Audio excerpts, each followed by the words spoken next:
Les scientifiques appellent ça la loi de Murphy, c'est-à-dire que s'il y a quelque chose qui a des chances de mal tourner, ça va mal tourner.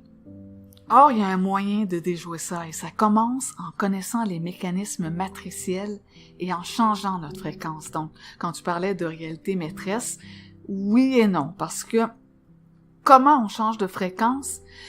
Je vais vous donner un exemple super banal qui est arrivé la semaine dernière. J'avais une bague qui commençait à me serrer vraiment fortement à mon doigt. Et je me suis levée un matin et j'avais le doigt vraiment tout rouge et j'ai demandé à mon conjoint de m'aider à retirer la bague. On a tout fait, on a mis du savon, de l'huile, une technique, le fil dentaire, je pense que tu as entendu parler de ça. Oui. Bref, la bague était super coincée.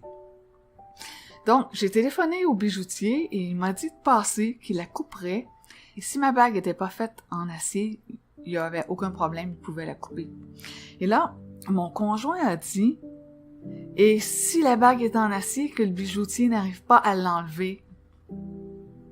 Alors, sans s'en apercevoir, il venait de donner un consentement tacite. Il venait d'ouvrir un potentiel quantique absolument non aligné avec ce que je voulais. Donc, il venait de baisser la fréquence. J'ai dû faire barrage à son énergie contaminée et monter, ou plutôt remonter ma fréquence en annulant ce potentiel pour moi. Je ne pense pas comme tu sais, Marius. Alors, je me ferais pas polluer par la pensée d'autrui, hein, puis dans ce cas-là, c'était mon conjoint. Surtout qu'elle venait pas de lui, on le sait. La pensée vient d'ailleurs. Effectivement. Donc, on s'est rendu chez le bijoutier et non seulement il a retiré la bague aisément, mais il nous a rien chargé. Pourquoi? Parce qu'aucune pensée n'est venue activer une probabilité défavorable et aucune technologie ou entité n'a pu faire tourner l'événement vers le plus mauvais résultat. Je vais vous donner quelques trucs à essayer pour jouer avec la simulation. Faites-le pour vous amuser, car un être supramental n'est plus le pion sur l'échiquier, il est celui qui le déplace à son bénéfice. Et il joue pour gagner sans aucune pensée ne vienne activer ou saboter ses objectifs.